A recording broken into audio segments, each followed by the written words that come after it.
Kind Voice Radio.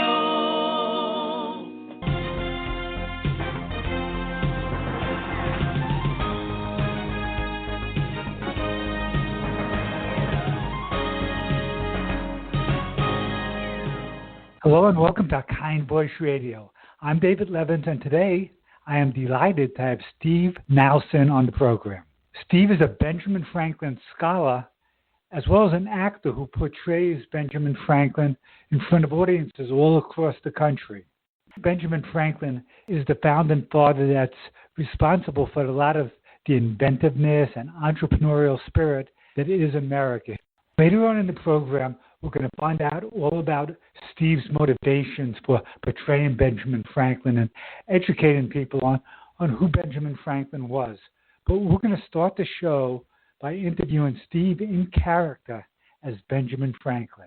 So it's my great pleasure to welcome Benjamin Franklin to Kind Voice Radio. David, it's my pleasure to be with you, and I'm always happy to talk to someone named David because I sold my business to my partner, David Hall, when I was 42 years old, and that enabled me to pursue my real loves, which were scientific experiments and being able to serve the public through public works projects.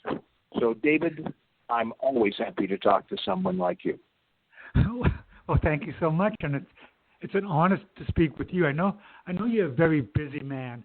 So can we start off by talking about the value of staying busy and working hard?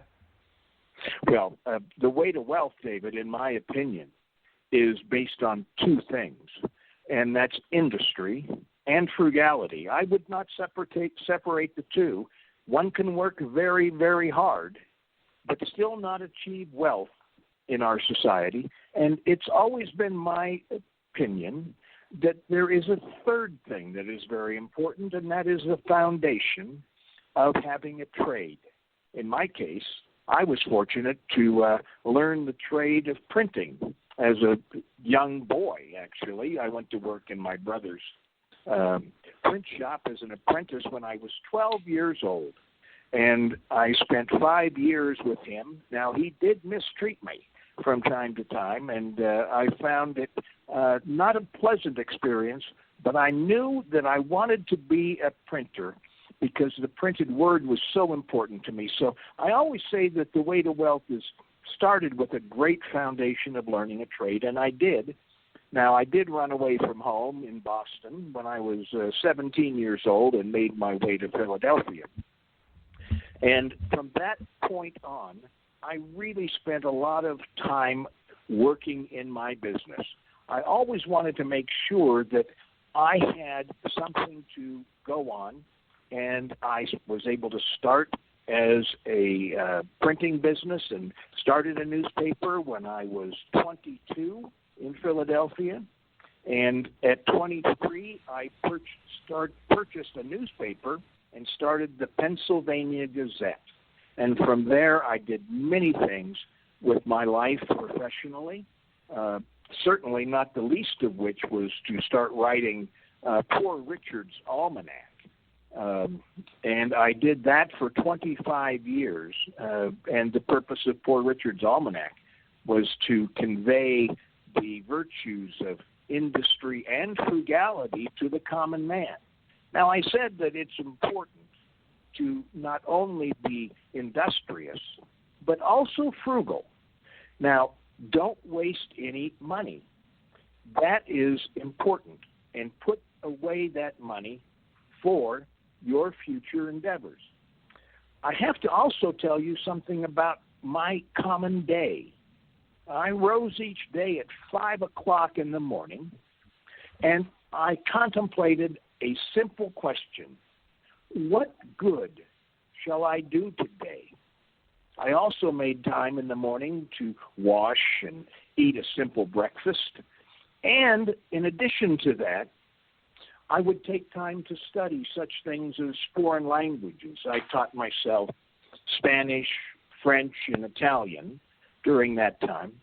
But then at 8 o'clock, I turned to my business. And from 8 until noon, I was working hard in my printing business and with my newspaper. From noon to 2, I took time out and had my dinner. And then I would look over my books or read. And from that point on in my day, I went back to work at 2 o'clock and stayed in my business until 6. In the evening, I would take time to have my supper, enjoy music or conversation, and then before I retired to sleep at 10, I would ask myself the question, what good have I done today? And I was hoping that I could come down on the positive side of that leisure, and every day tried to build upon that through very hard work coupled with my frugality. Now, it's really interesting what you said. History often has men of ideas and men of action, and I see you as both. Is it the discipline to focus on your ideas and the axioms that you put in Paul Richard's Almanac in the early part of your day and then reflect in the later part of the day and stay disciplined with your work during the midday periods? That discipline is very important, and I didn't vary from that at all. In fact, I tried to show the gentlemen of our community, Philadelphia, that I would work far into the evening if I had to, and I would cart my own paper from the docks up to my printing office. And I also believed that having the show of industry was important as well. Being a man of action didn't stop there. And I tried to make sure that I tried to improve my community. When I was 21, I joined About Me, a group of tradesmen, and we called ourselves the Junto, or the Leather Apron Society, and we made it our mission to try to improve ourselves through discussion and self-reflection, but also we looked for projects in the city of Philadelphia where we could take action to make our city a much better and safer place during that time. Now, what are some typical topics that you discussed during those Junto meetings? Basically, we would ask some basic questions like, have you heard of any ideas in the city that might be of benefit to each of us? Have you heard of people who have said bad things about us? And if so, why? And should we take that into account in what we do? Now, we would meet, the Junto would meet, there were 12 of us, just like the disciples. And there were 12 of us, and we always tried to have our meetings Friday night in a pub. And then later, as we became more independent, we found our own meeting space. And so we would also discuss how can we make this a better city as we go along. And so we took along a number of civic projects, and we were able to improve our city in very important ways. Now, how did you determine who the members of the Junto was? Were they just people who you knew, or did you try to find people from different trades? Well, we were from different trades. We were a glazier and a mathematician, and one of my early printing partners was with me in the Junto. And people would come to us and be curious and say, I'd like to join your group. And we said, our membership is capped at 12 people, and we have developed a certain trust among ourselves. If you would like to do the same kind of thing, we would help you to do those things that will mirror what we're doing here in the Junto. But please join other people. Gather your friends or your acquaintances to come together and do self-improvement and public works projects. That's great how you tried to spread the idea. Now, it's very admirable how you did the physical work involved in the printing, but you also did a lot of the writing, and it's been said you wrote under different names like Silence Dogood. Can you talk about writing through different characters? Well, I found that writing in different characters allowed me a great deal of freedom, and the Silence Dogood essays were a case in point. That started when I was still an apprentice with my brother in Boston, and he would not allow me to have the freedom that I think I needed, and he resented some of my writing ability. So I disguised my hand and invented a character who was an elderly widow, and she had interesting things to say about the people of Boston and often poked fun at those in power. And I wrote a series of more than a dozen essays, and finally the people in the shop became very curious about who this Silence Dogood was. And once my brother found out that it was me, he invited me to stop those. And I couldn't do that. I wanted to make sure that my voice was heard. And I always tried to find something in some way to do it.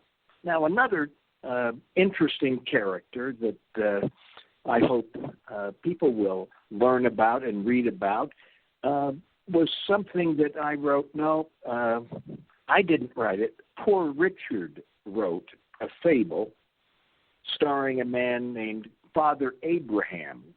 And Father Abraham was a very good student of Poor Richard. And so he showed up at the marketplace one day, and people were milling about. One of the men said, "Father Abraham, you're a person of opinions. Tell us what you think." Well, Father Abraham was a person of opinion. And matter of fact, being an old man, he thought his opinions were good enough to share with others. Not only did Father Abraham do that, he spoke about the virtues of industry and frugality. And people said, "These are tough times, Father Abraham. We're being taxed terribly." And Father Abraham said, "Oh, we're taxed more by our laziness than we are by any government." And Father Abraham found that the people were listening to him and liked the message of industry and frugality. But as soon as the marketplace opened, they went off and spent money like they never had before, forgetting that industry and frugality are the way to wealth. By doing those kinds of characters, I could say things that Benjamin Franklin could never say. And Silence Dogood, even from the name, you kind of get the perspective she's coming from. Who was the character, Poor Richard, and why was it beneficial to speak through his voice? Well, again, if you can invent a character like Poor Richard Saunders and his wife, who was nagging him all the time, it was a way to get the ideas that came to me in my almanac. And I wanted to make sure it was entertaining. And if you have a foil like Richard Saunders, then you're able to write things in a voice of another person and say things about yourself and even your wife who might not like it if you're talking about yourself in real life. And I did the almanac in the sense that I wanted to make sure that the common people heard the wisdom that had been accumulated over the ages. Now, a lot of the sayings that have been credited to Poor Richard, early to bed, early to rise, and all of those things is really wisdom of the generations. I just packaged them in a different way in order to promote my ideas of industry and frugality. Well, that's fascinating how you're able to move ideas through the fabric of a society by the way you package things. I want to get more into some of the other inventions you've had, but we need to take our first break, so we'll be right back after this. There's nothing wrong with worth reaching out when you need. I'll be there for you, and maybe you can be for me.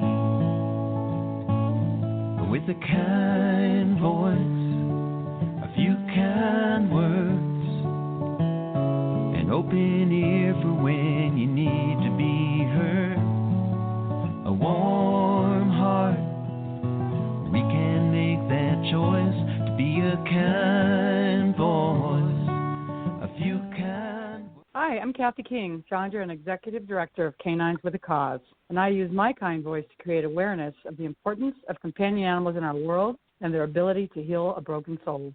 Canines with a Cause rescues dogs from local animal shelters. The dogs are placed with incarcerated women where they live and train as comfort companions or service animals for veterans battling PTSD. We also provide free training classes for the veterans, which enables them to develop skills to train their own dogs and become experienced handlers. The dogs provide the veterans with many benefits: simple companionship, motivation to get out of bed in the morning, and unconditional, non-judgmental love. Learning to train a dog also helps the veterans out of their homes and get involved again in civilian life. It helps them develop emotional coping skills and resiliency. The dog and handler create a strong bond through working together, and the dog is trained for specific tasks to help the veteran lead a more productive, less stressful life.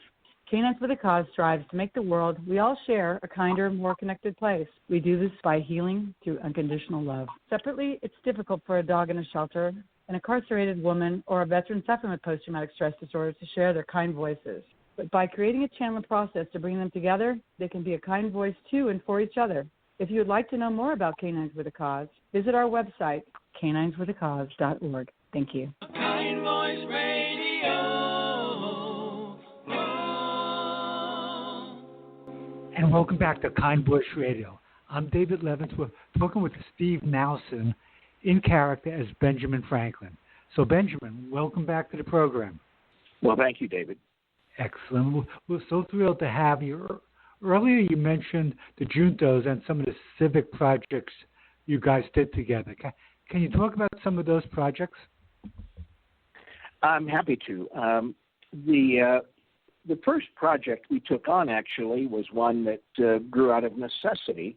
When we got our private room to hold our meetings in as the Junto, we decided it was a good idea to bring together all of our books so that we could share them among ourselves in a very convenient way. And after a year or so, we decided that the real public-spirited thing to do would be to sell subscriptions so that the general public could come in and enjoy our library and a collection of books. And so that's exactly what we did. We opened a library company, and a French immigrant, a French Huguenot named Louis Timothy, was the first librarian in the United States in the library company of Philadelphia. Shortly thereafter, we saw a need to protect our property while we were sleeping. And so we were enabled to enact a small tax of 6 shillings to protect our property at night by hiring men of good character to patrol the streets. We also formed fire companies, and those companies would protect our buildings because our biggest enemy, our natural enemy, was fire. And it could destroy cities as large as London. And so we made a point of doing that. Now, one of the interesting things was that in 1739, there was a religious fervor in the country, and a religious man named Reverend George Whitefield came to Philadelphia. And I saw him once move a crowd of 6,000 people in Philadelphia in the open air. There were only 13,000 people in Philadelphia at that particular time. Wow. Now, the churches were not large enough to handle crowds like this, but there was great interest in hearing these traveling preachers like Reverend Whitefield as they came. And so we decided to build a community hall that would be open to anyone who wanted to come to our city and make public speeches. So even if the Mufti of Constantinople wanted to send a disciple to talk about Mohammedanism, he would be welcome in our city. Now, that community hall served its purpose for about 10 years. And after that time, it sat empty.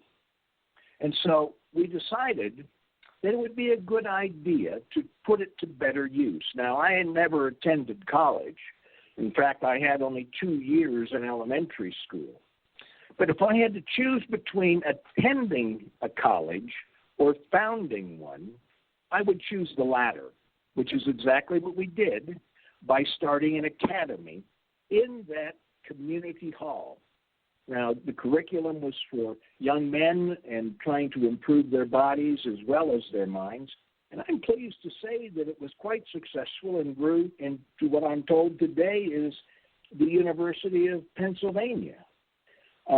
We also had a militia that we formed to protect ourselves against invasion of the Indian tribes who lived on our outskirts.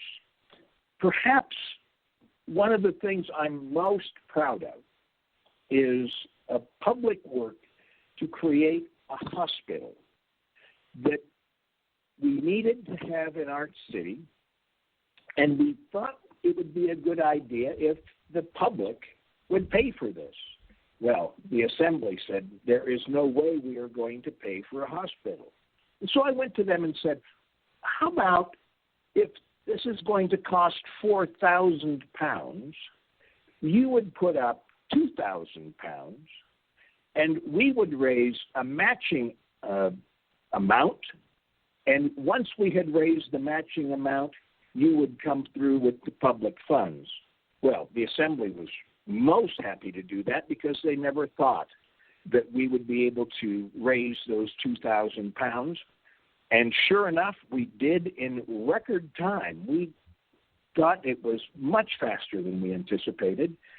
And once we did that, we went to the assembly, and they were caught in the middle, and they had to come up with that money. And so today, we have a very fine hospital that serves not only our neighbors, but strangers as well.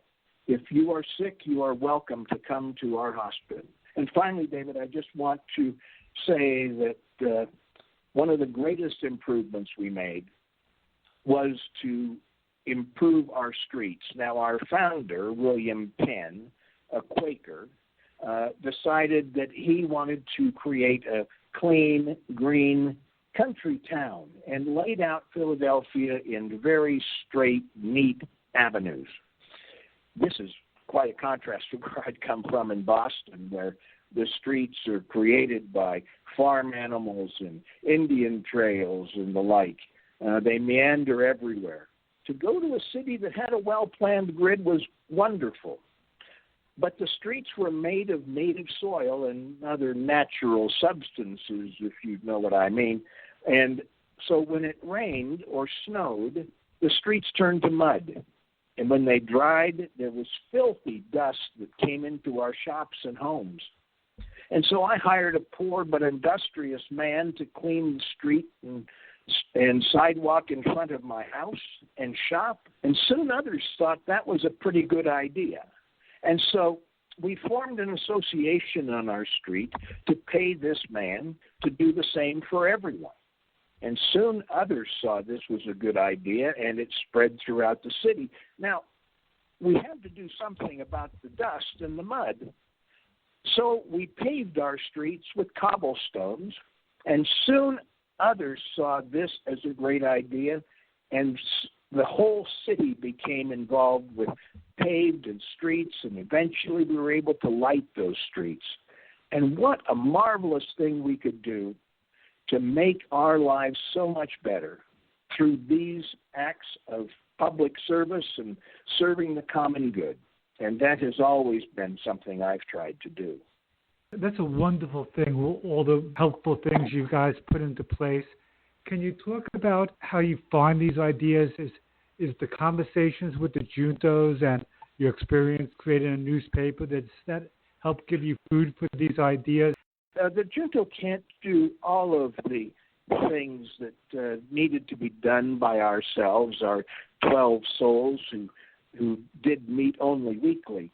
we borrowed from ideas that others brought to us, and there was a true sense of community that enabled us to turn Philadelphia from a small city into the major city in our colonies by the time of the Revolution. We had surpassed Boston as the leading city, and we think that was because we grew together in this spirit. I think the spirit had a lot to do with William Penn and the goodness that was in his heart when he founded this colony, and on the premise of brotherly love. After all, that's what Philadelphia means in the ancient Greek, brotherly love, and that's the spirit we had in our city. Wow, it's so beautiful, all the things you put into place. Now, I want to talk about your collaboration on the Declaration of Independence. It's said Thomas Jefferson originally wrote, "We hold these truths to be sacred and undeniable." And you changed that to "We hold these truths to be self-evident." Is that a true statement? And if so, can you explain the change? Well, it certainly is a true statement. And I have to commend my friend Thomas Jefferson for being so eloquent